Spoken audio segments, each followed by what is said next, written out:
Hey, welcome to my video. So, in this video, I'm going to be talking about principles and basics of behavior modification. So, if you've ever taken a psychology class or anything of the like, you've probably heard of reinforcement, punishment, positive reinforcement, negative reinforcement, positive punishment, negative punishment. Okay, and what do all those things mean? So, reinforcement is to reinforce, as in give a response to an action that makes the action more likely in the future. So for example, if I if I brush my teeth, okay, I brush my teeth, and let's say every time I brush my teeth my wife gives me a cupcake, okay, I'm going to be more likely to brush my teeth in the future because I know that I'm going to get a cupcake. That's a really childish example, but you get the point, right? And so I work as an RBT, which is a registered behavior technician here in Florida.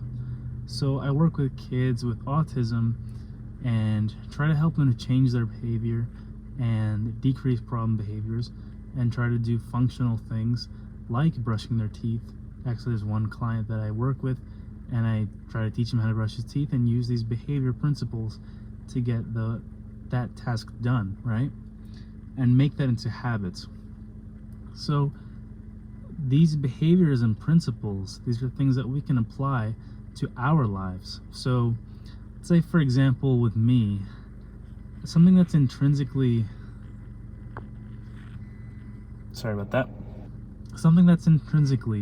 motivating for me, but then at the same time not, is going to the gym. Like when I'm at the gym and I'm working out really hard, and I'm still on this journey, so I'm not like super buff, but I've made progress in the gym. And I have an issue where sometimes I'll procrastinate, and some days I won't go to the gym when I had planned earlier that day to go to the gym. So how do we fix that, and how do we fix that problem using behavior principles, right? So one thing would be reinforcement is usually more effective than punishment. So punishment in a behaviorism context, it's a response to an action that makes the action less likely to occur in the future. So punishment means, in this context, that, say for example, I have a behavior where I hit my brother. Okay, I hit my brother. What's the response to that? The response to that is that I get my computer taken away from my mom. Let's say I'm a kid. I get my computer taken away from my mom every time I hit my brother.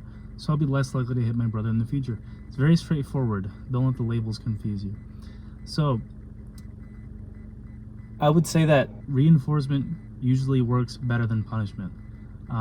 Punishment can lead to more problem behaviors within ourselves, let alone people with autism, because let's say you have an issue where you have this negative behavior, let's say alcohol, right? You have alcoholism. So let's say that if you were trying to get rid of that issue, and okay, so every time you drink alcohol you punish yourself. Let's say this is very ineffective, as you can imagine, because let's say you have a drink, right? And it's, oh, I just had a drink, shit. So now when I get home, I'm gonna go home and punish myself, and I'm going to stay in my room and put my phone away for an hour, and it would probably help you, but it's gonna make you feel even worse, which might lead you to drink more. So that doesn't make sense, right? So we reinforce the positive behavior that you want instead of focusing on punishing the negative behavior. That's number one.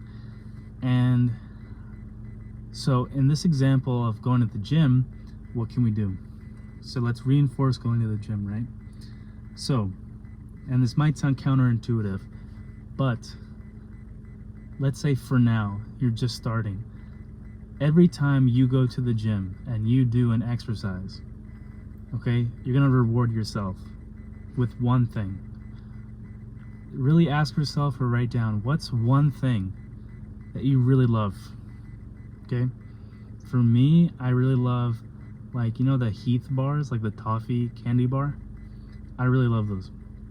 I know you're not supposed to eat junk food after the gym, but I'd rather eat one candy bar that I was probably going to eat anyway and go to the gym before I eat that than to just eat the candy bar and not go to the gym, because we're just starting out. So let's make it as easy as possible.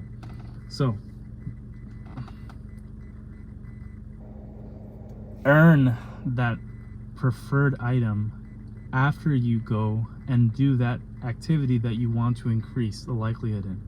Now, if you're the only person keeping yourself accountable, it's going to be difficult, but that's why we have this community. So feel free to, in the comments below, write down what's your preferred item and ask me to help you. I can help you and we can chat and we can keep each other accountable. You know, that's part of what this community is all about. So if you really like the video, give it a like, share it, share the school community. It's totally free. I'm giving out my experience as a behavior technician, as a college graduate with a bachelor's in psychology, and I'm considering, I'm starting further education to get my master's. So I'm learning more and more about this topic, becoming an expert, and I want to share that insight with you. So if you feel like you've gotten value from this video, let me know down below, and I hope you enjoyed.